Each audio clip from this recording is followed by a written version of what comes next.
Understanding the evolution of the early universe is an important aspect of modern astronomy.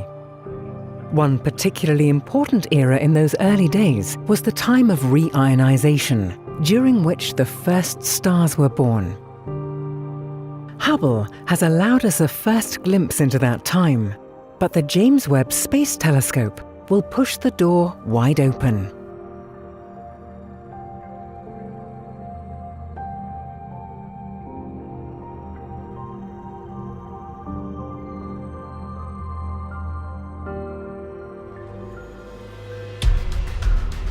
$13.8 billion years ago, the universe started with the Big Bang. Initially, the universe was a melting pot of hot, free particles. As it started to cool down, the protons and neutrons combined and attracted free electrons to form neutral atoms, mostly hydrogen, but also some helium. This event, called recombination, left the universe with no free electrons and a hydrogen fog distributed throughout it. The clouds of hydrogen would eventually collapse to form the first stars, but this process is very gradual. For millions of years, the universe would have no sources of light. The cosmic dark ages had begun.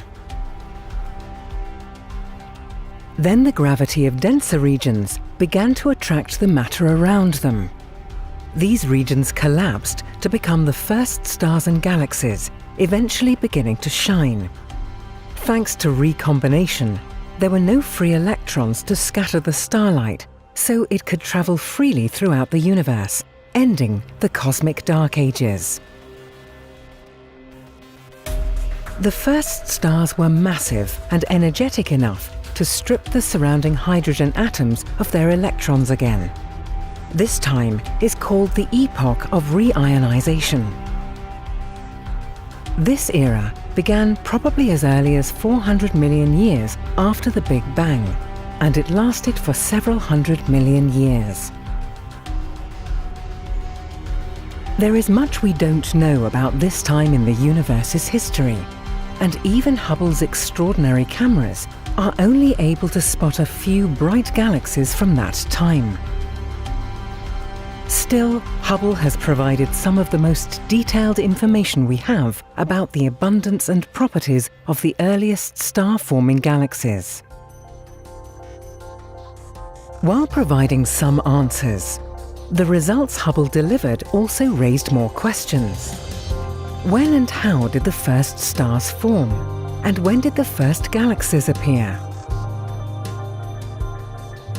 How did the radiation of the first stars escape the dusty environment of their parent galaxies to ionize the matter in between galaxies?